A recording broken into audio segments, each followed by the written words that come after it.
Então, um bom final de tarde a todos nós que estamos aqui e um bom início de noite. Esse horário novo, né? A gente fica um pouquinho ainda confuso se diz boa tarde ou boa noite, mas que todos possamos estar bem, isso que é importante.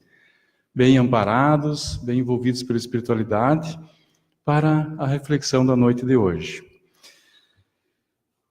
No processo de evolução pelo qual todos nós passamos nessa caminhada, como espíritos imortais que nós somos, nós vamos, em todas as existências, nós vamos enfrentar situações onde a separação daqueles entes queridos, a separação pela morte do corpo físico vai ocorrer.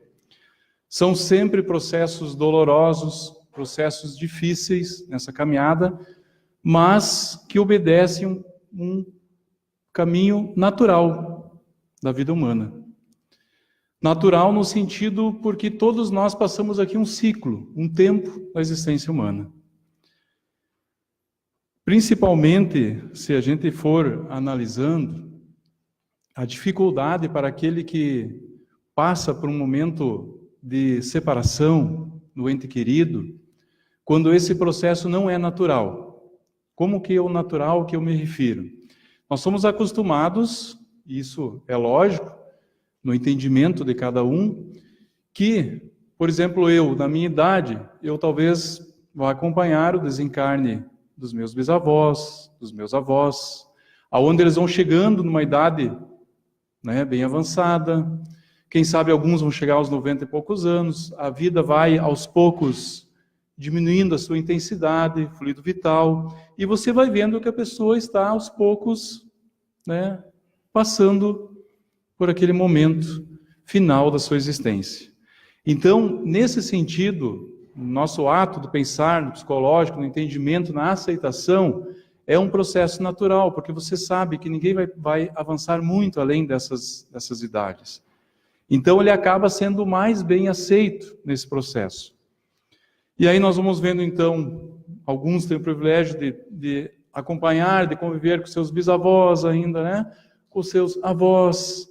Aí, mais tarde, vai passando o tempo, vai chegar um momento que nós também já vamos estar com a idade um pouco mais avançada, os nossos pais, então, se obedecer esse processo natural da idade, mais ou menos da expectativa de vida, também virão a desencarnar, mas nós sabemos que eles viveram muitos anos.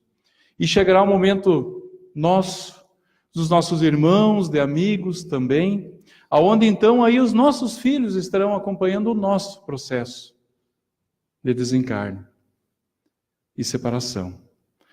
Mas o grande fator de sofrimento, sim, todos geram sofrimento, mas o grande fator é quando isso não obedece a essa ordem natural. E essa separação se dá um filho, sofrimento muito grande.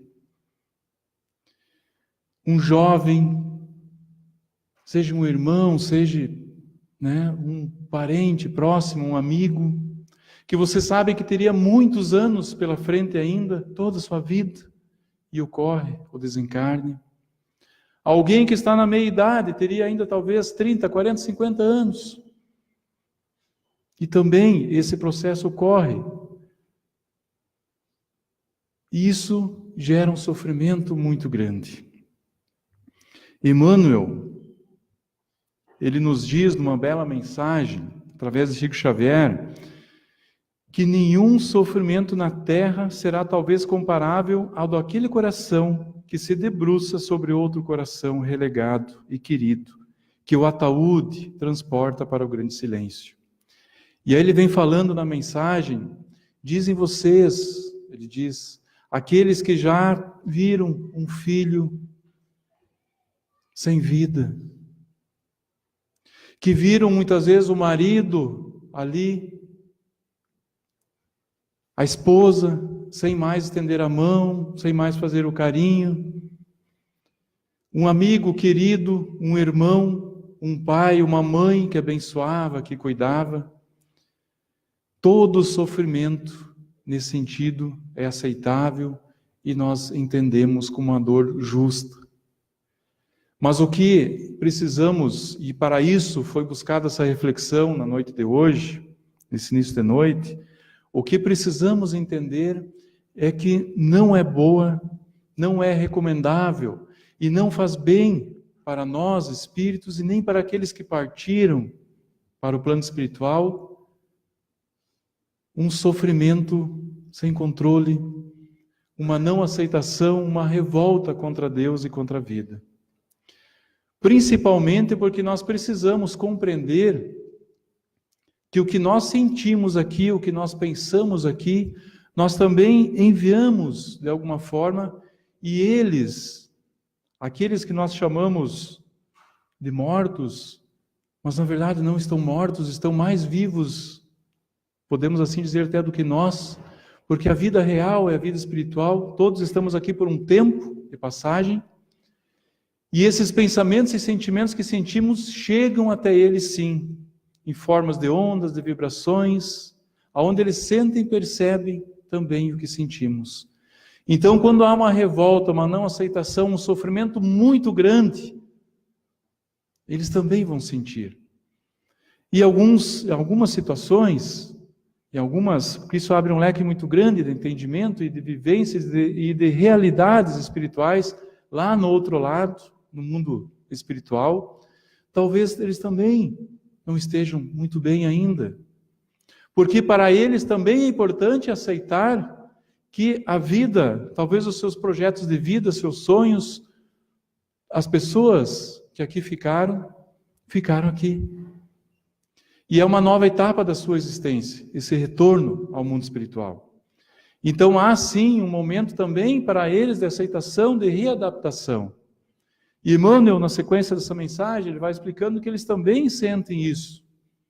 E principalmente se empenham em averiguar, buscar aquilo que fizeram, aquilo que erraram, aquilo que acertaram, e tentam de alguma forma reorganizar as suas ideias, seus pensamentos, o seu entendimento, e buscar assim a sua melhora também, lá no mundo espiritual.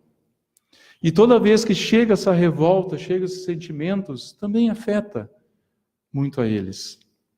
E eles ficam lá, torcendo, então, para que nós aceitamos, para que nós nos melhoramos também, e para que possamos compreender sem tanto sofrimento e com mais aceitação. Eu trouxe uma frase apenas para que a gente possa também refletir, uma frase pequena, mas muito profunda de Chico Xavier, que ele dizia sempre que a saudade ela é uma dor que fere nos dois mundos.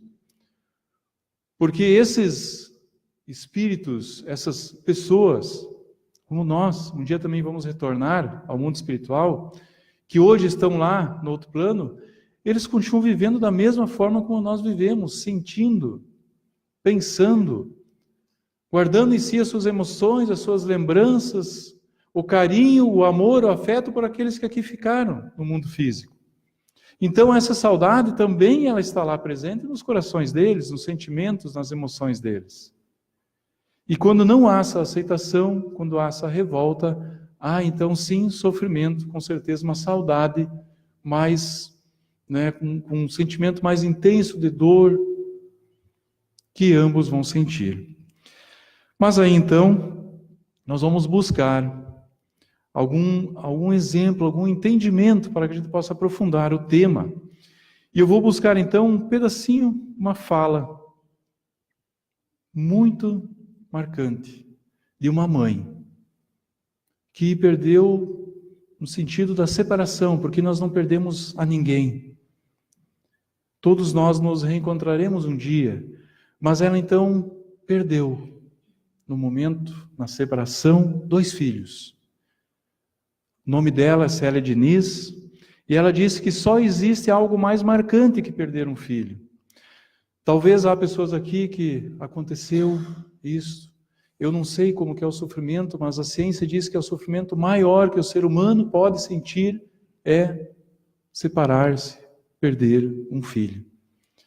E essa mãe, então, com a sua história marcante, seu relato muito valioso para nosso entendimento, ela comenta que só existe algo ainda mais marcante, que é perder um filho. E ela diz que é descobrir que ele continua vivo. Célia Diniz era uma mãe que ela, no ano de 1983, Ela então vivia na região ali de Uberaba, e a região de Pedro Leopoldo, aquela região das cidades ali em Minas Gerais, e ela então havia tirado uma licença prêmio, ela era funcionária pública, havia pedido uma licença para permanecer alguns dias a mais com seu filho antes que retornasse às aulas, dos seus 2 filhos mais velhos, e principalmente com o pequenininho, que tinha 3 a 4 aninhos, ele não tinha ainda completo 4 anos de idade. E ela queria aproveitar uns dias ainda com eles, e como ela tinha essa licença prêmio, ela pede, então, ela ganha, e ela passa e aproveita vários dias, então, com eles, brincando, aproveitando bastante o tempo. Passa, então, aquela semana, ela retorna a trabalhar, e volta, então, os hábitos, a rotina diária da família. Todos os dias, o menininho, então, Tetel, o nome dele, de pouco menos de 4 anos, era cuidado pela babá, Conceição, uma menina de 16 anos, que carinhosamente, ele chamava ela, agora me falhou o apelido dela, mas era Conceição o nome dela, e ela então tinha o hábito de sair passear com ele, de bicicleta. Saíam passear todos os dias. Ele tinha uma bicicletinha que tinha uma cadeirinha atrás, e saíam então dar a voltinha, iam geralmente até um mercadinho próximo, uma sorveteria, buscavam um sorvete, uma volta na quadra, aquela brincadeira tradicional, toda tarde eles faziam, sempre como um hábito. E aí um dia então aquela bicicleta havia furado o pneu, estragado, e eles pegam então uma bicicleta que havia guardada lá, daquelas mais, na época não era antiga, hoje talvez seja uma bicicleta antiga, e talvez alguns aqui até lembram dela, eu lembro, aquelas barras fortes que tinha da Monarch, tinha um bagageiro atrás, alguns lembram aí, então estou ficando velho também, que nem eu, né, assim, porque hoje tu não vê mais essa bicicleta, mas ela conta que era aquela bicicleta, tinha uma bagageira atrás, e a menina então pegou a bicicleta e foram dar uma volta. O menino sentou atrás do bagageiro, foram até lá, compraram sorvete. Quando ele vai subir na bicicleta, de novo, ele se desequilibra e cai, e bate a cabecinha dele. Há um pequeno corte na cabeça, mas muito pequeno, não grave, para causar nada que fosse ser preocupante, e então eles retornam à casa. Chegando então em casa, feito o curativo na cabecinha do menino, a mãe logo já chega do trabalho, e aí à noite ele começa a relatar e se queixar de muita dor na cabeça, e começa a ter muita dor, tem convulsões, e então levam ele correndo ao hospital. Chegando ao hospital, os médicos rapidamente o atendem, o levam para uma sala de emergência, dali já levam para a sala de cirurgia, e infelizmente ele vem a óbito. Não resiste. Imaginem o desespero da mãe e do pai. Ela fica desconsolada, a mãe. Ela perde o sentido da vida, ela fica totalmente abalada com isso. E então há uma revolta muito grande da parte dela, de não aceitar a situação que ocorreu. O pai então começa a entrar no estado de depressão também, ele perde vontade de trabalhar, já não vai mais trabalhar, onde ele trabalhava como dentista, como cirurgião dentista na cidade. E ela então, muito abalada, começa então a entrar também no estado não só de revolta, mas de uma tristeza muito profunda. Amigos então, conhecidos, parentes e amigos, a convidam, fazem um convite especial para ela, visitar Chico Xavier, que à época então estava no auge das suas cartas às mães, que haviam então separado dos seus filhos que haviam desencarnado e que buscavam a consolação das cartas de Chico Xavier. E ela então se dirige, juntamente com seus amigos, a Pedro Leopoldo, aonde chegam lá, e o Chico vinha receber mãe por mãe, eram muitas mães. Algumas chegavam de ônibus, muitas vezes, outras vinham de vans, de combis, de carros, de carona, carros lotados, algumas solitárias, todas na esperança de conseguir uma notícia daquele que havia partido antes delas. E então Chico, com seu profundo carinho, profundo amor e afeto, de um espírito muito iluminado, entendedor da dor humana, ele recebia uma a uma com um abraço carinhoso, principalmente aquelas que mais estavam sofrendo, que era visível o sofrimento, e ele dizia de uma forma muito fraterna, como que se dividindo a dor com elas: "Oh, minha filha, Como está doendo em nós a saudade do nosso filhinho, não é? E a forma como ele falava era como se ele também sentisse aquela dor e dividia com elas o sofrimento. E então começavam aquele momento de reunião, onde eles iam um trecho do Evangelho, era feita uma prece, era feita uma leitura, um pensamento, e então Chico, dentro de alguns minutos, começava então a psicografar as cartas enviadas. E então ele ia lendo, à medida que vinham as cartas, eles iam lendo, e dentro do público, um e outro ia se identificando pela fala, pelos detalhes que vinha em cada uma carta dessas.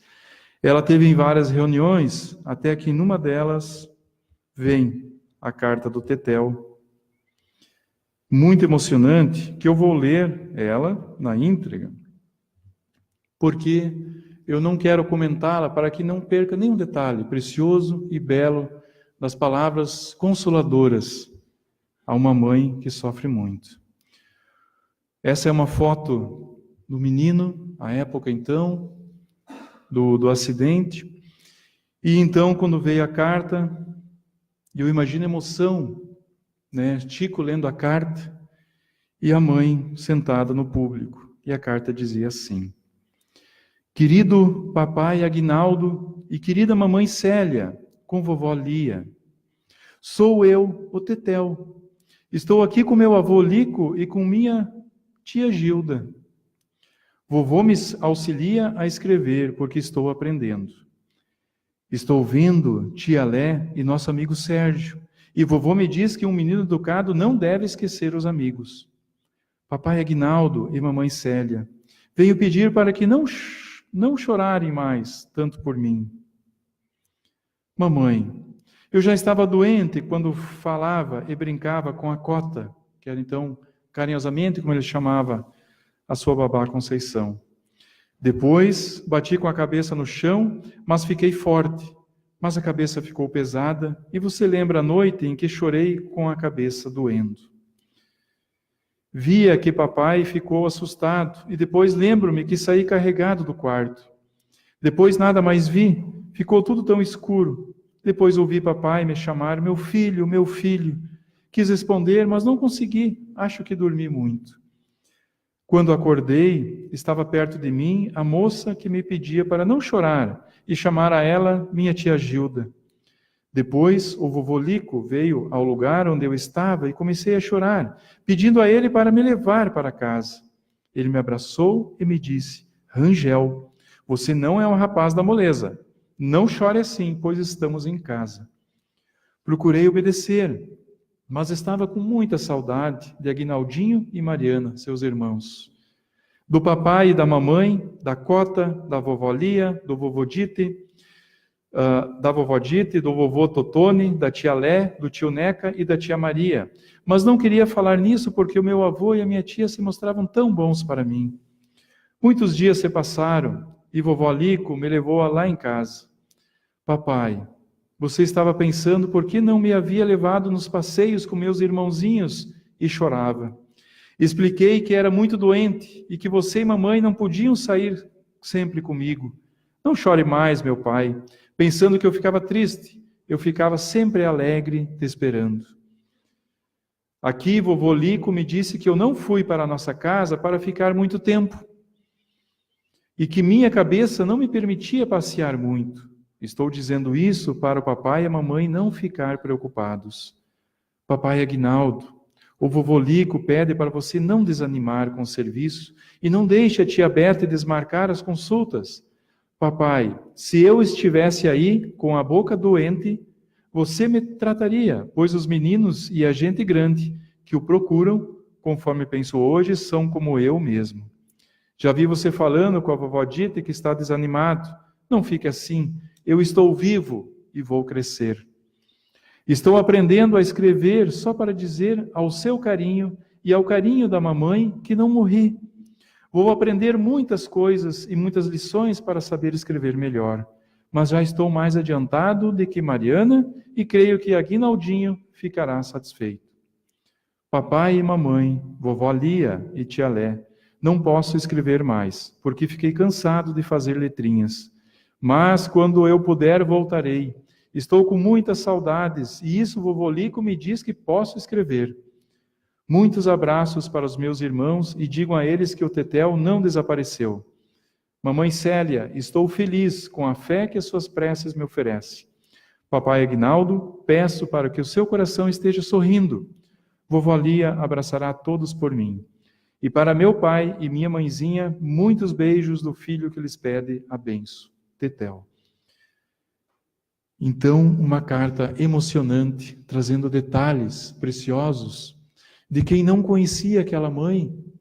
Chico não conhecia ela, assim como não conhecia nenhuma história que lá estava. E uma carta rica de detalhes, pormenores, nomes, que vem trazendo a prova de que aquele menino não morreu, continuava vivo.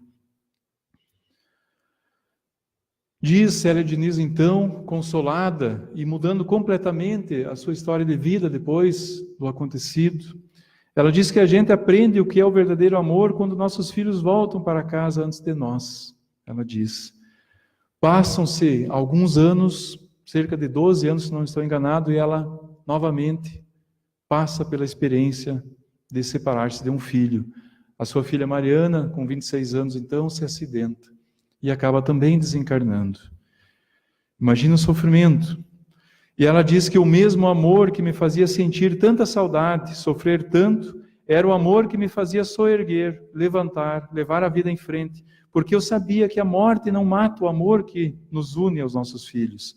E eles precisam da nossa força, eles precisam de nós, porque eles também sentem, lá no outro lado, tudo o que nós sentimos. Essa história é comovente e muito linda, e ela se encontra nesse livro, As Mães de Chico Xavier, e faz parte também daquele filme, né, de produção brasileira, As Mães de Chico Xavier, mas no livro ela está muito mais detalhada, muito mais rica, e juntamente com outras histórias, outras cartas também, onde é possível a gente ter acesso a todo esse conteúdo.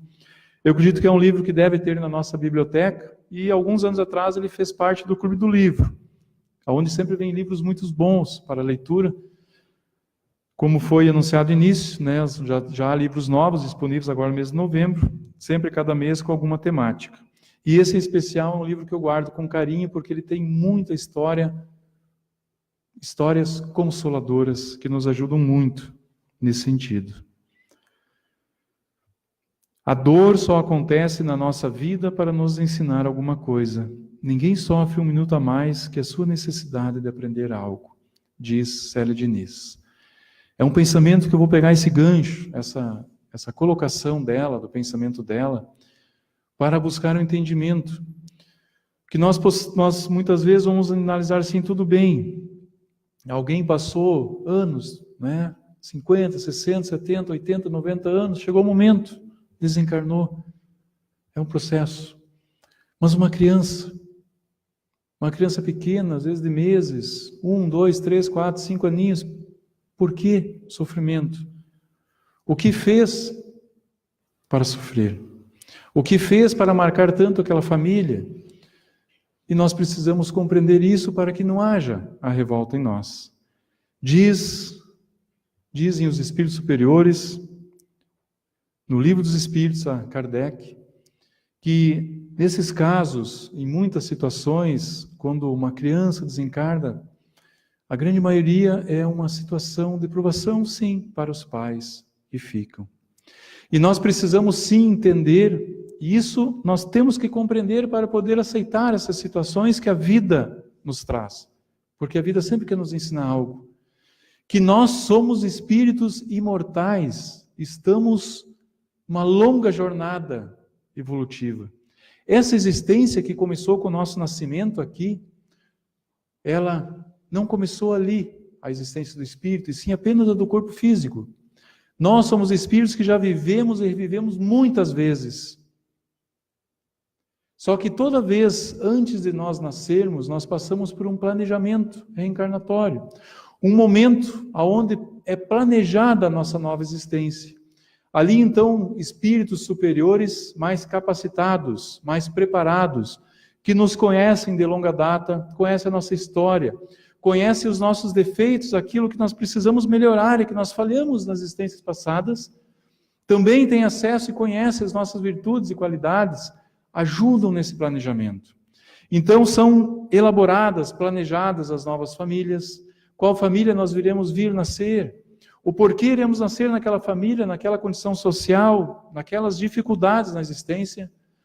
Talvez em algumas situações traremos conosco já lá gravadas uma doença que irá se desenvolver em algum momento da vida, como forma de resgate, como forma de aprendizado, ou como forma de prova, de superação, de renúncia.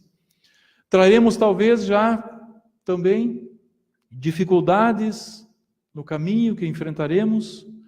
Outras vezes já são traçados planos com quem encontraremos. Talvez até a pessoa que iremos casar ou não.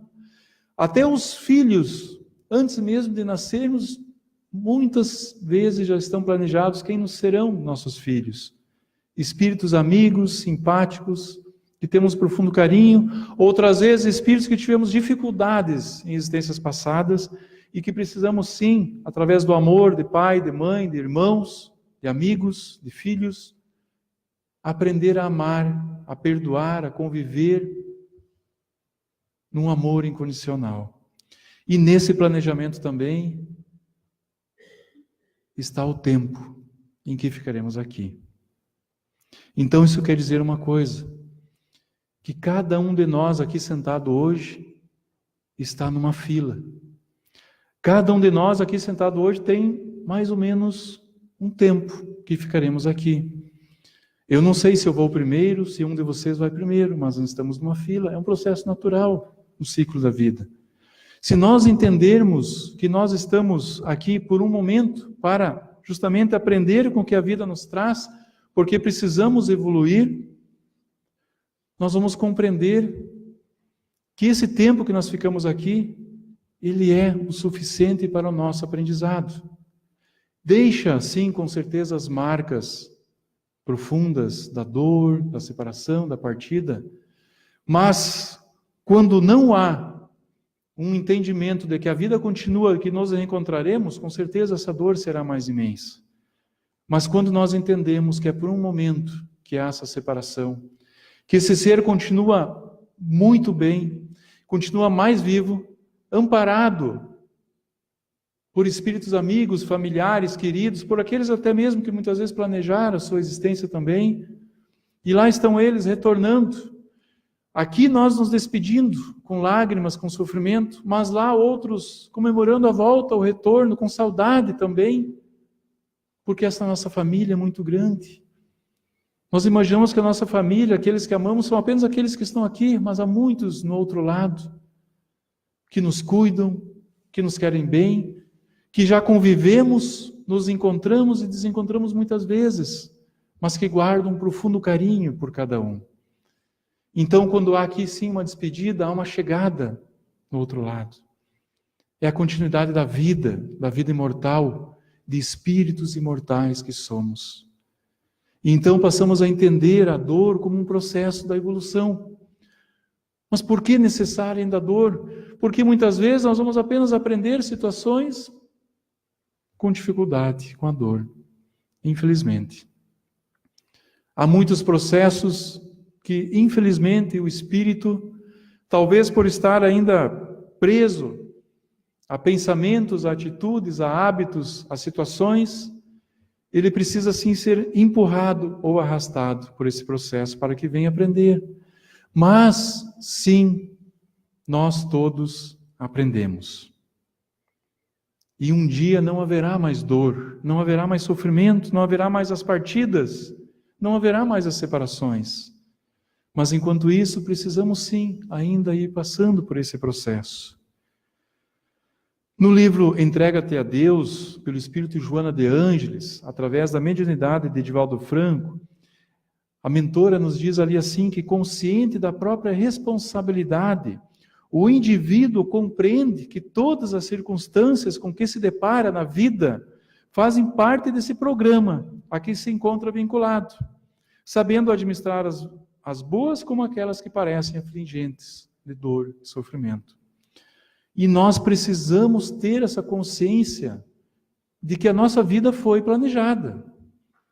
Claro que nós temos o livre-arbítrio, que muitas vezes nossas atitudes, nossas escolhas vão sim levar a mudanças de rumos. Há situações graves que nós mesmos causamos, que não são situações que precisamos passar o que foi planejado anteriormente. E aí basta uma análise precisa, com atenção, e muito importante, todos, em algum momento, termos lido ou estudado o capítulo 5 do Evangelho segundo o Espiritismo.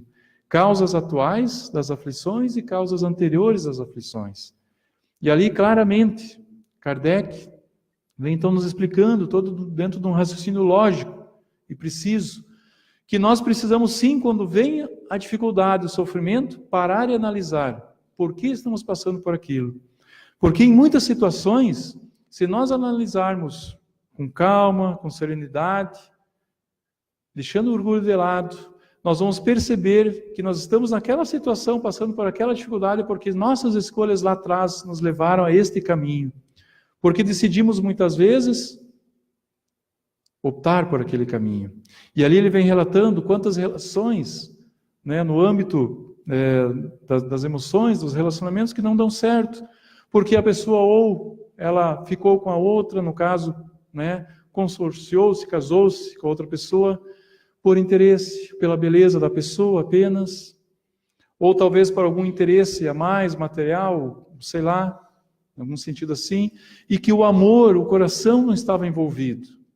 E a gente imagina numa situação, hoje em dia, já é difícil com o amor conviver no relacionamento, imagina sem.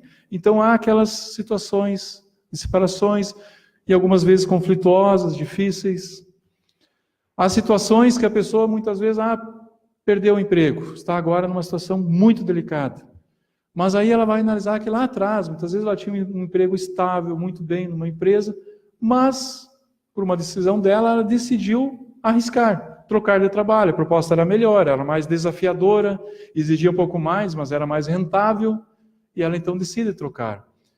Mas aí ela não teve, talvez, a capacidade de manter ou de produzir.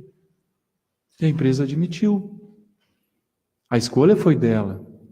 Ela então vai ter que analisar e passar por aquela dificuldade sim, aprendendo, buscando novamente. Tudo isso ajuda nesse processo de evolução. Muitas situações, então, ele ali coloca que podem ser sim de origem das nossas escolhas. Aquela pessoa, por exemplo, que opta por um vício, seja das drogas, ou seja o consumo do álcool, ou seja do cigarro, dando um exemplo apenas, que desenvolve uma doença, alguma situação nesse sentido, foi ela que causou, aquela doença não estava, talvez, no seu programa. Então aquele sofrimento foi pela sua escolha, pelo seu hábito. Uma pessoa que decide, muitas vezes, sair, acelerar o carro numa estrada a 160, 150, e acontece um acidente, não estava no seu planejamento, talvez, aquele momento do desencarne. Infelizmente, foi uma escolha sua, porque as leis são claras, a velocidade justamente para a segurança.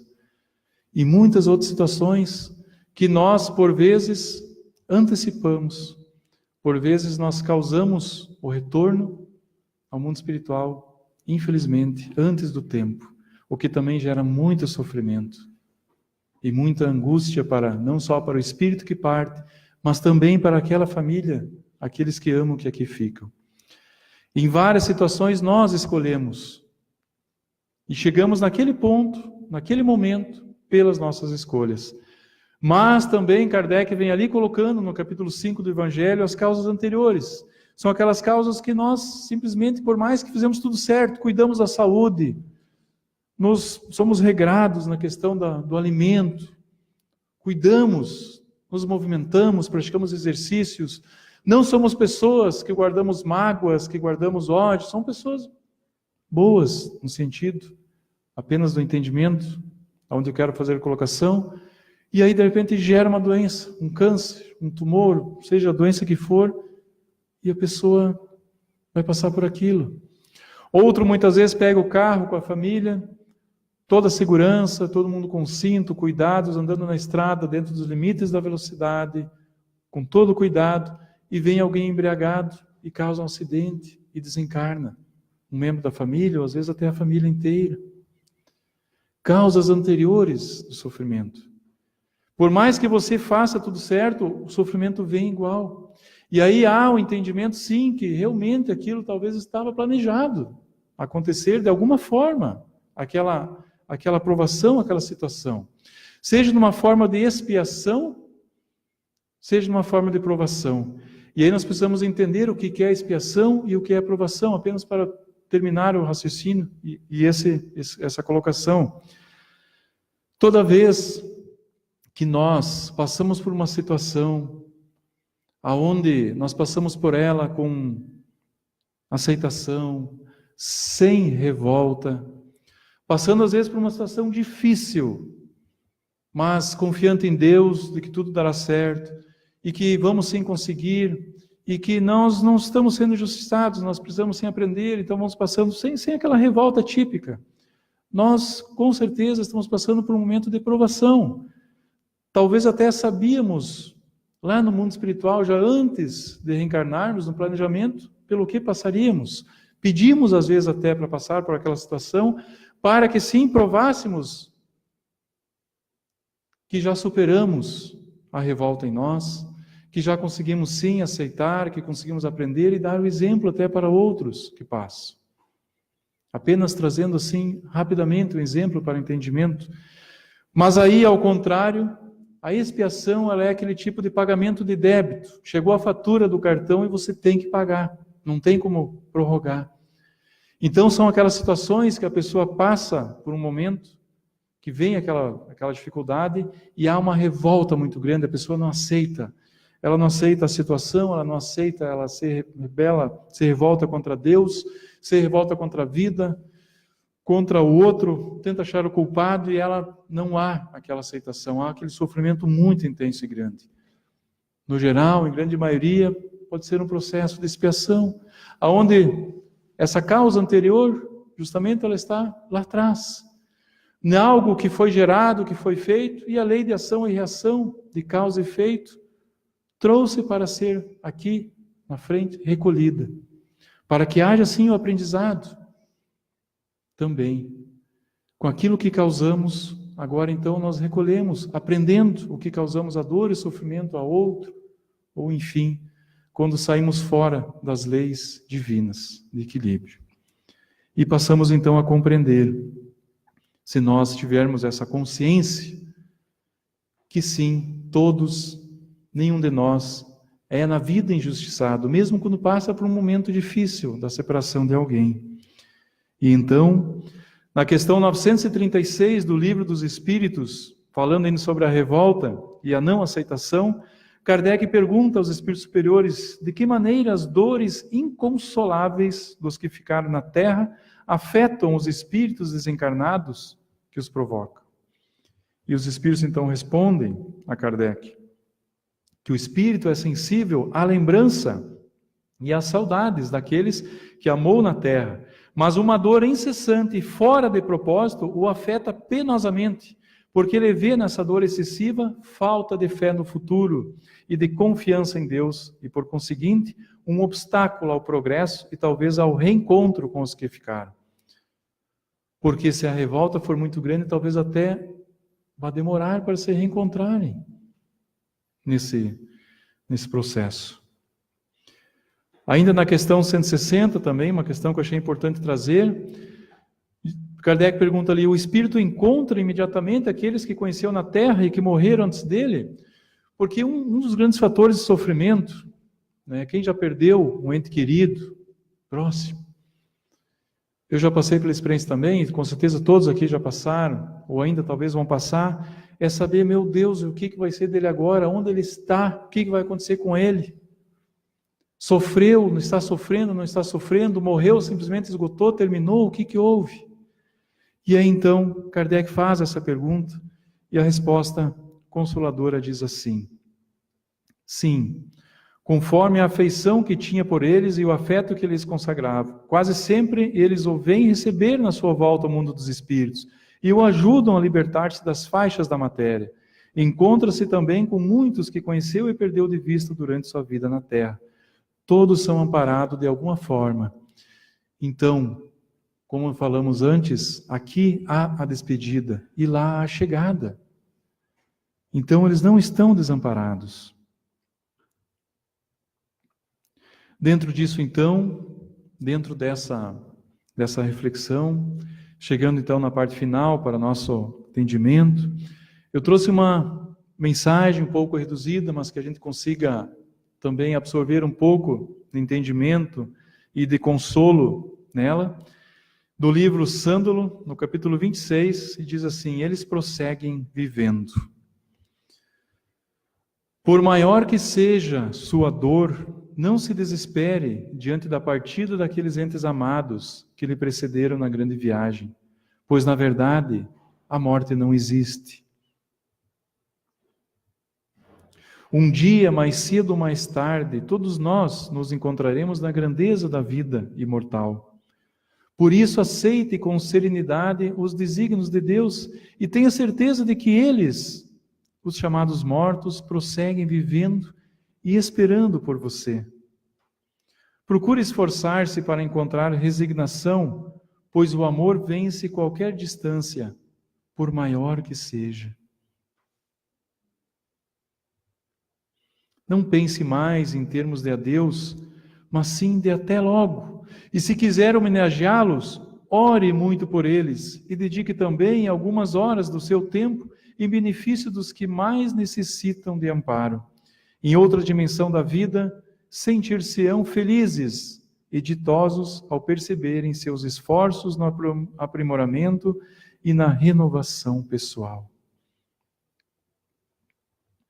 Um dia, todos os homens da terra serão chamados a partir.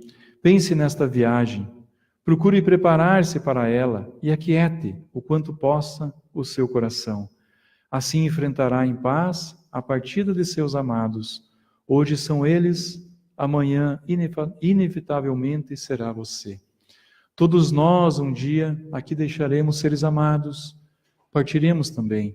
Todos nós em algum momento enfrentaremos esse processo de dor, desta separação, mas ela não é um momento onde estamos perdendo alguém.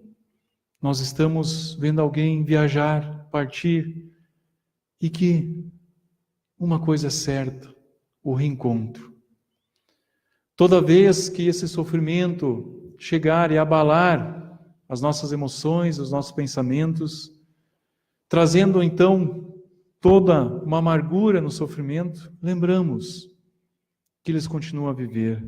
Buscamos sim o amparo dentro dessa doutrina luz, da doutrina espírita, que tanto nos consola, que é o consolador prometido por Jesus, e que pode sim nos ajudar muito nesse entendimento, procurando assim dissolver com a oração, com a prece, com o entendimento, com o raciocínio lógico, com a aceitação, com a consolação essa dor, que é uma dor legítima, sim, porque é uma dor que afeta profundamente a nossa alma, mas que precisa sim ser cuidada para que isso não venha trazer nossos dias, então, a partir daí cinzentos e amargurados. A vida continua, prossegue aqui, e também continua com suas experiências lá no mundo espiritual. Que possamos sim aproveitar essa doutrina espírita, o espiritismo, buscando mais então no entendimento, no estudo, na conversa, no atendimento fraterno, quando alguém necessitar conversar com alguém, um trabalhador mais experiente poderá então conversar. É só pedir aos recepcionistas, que sempre há irmãos de plantão no atendimento, conversando, esclarecendo. A fluidoterapia, que é o momento do passe, o momento que recebemos as energias que nos auxiliarão de uma forma também nessa aceitação, nesse entendimento, ajudando não só a nós, mas também aos nossos familiares, ao nosso lar e a eles também que estão lá. Que possamos então buscar os recursos do Espiritismo que tanto nos ajuda, da nossa fé e da certeza que a vida continua. Com esse pensamento então, eu agradeço muito a atenção de todos e que possamos todos permanecer em paz.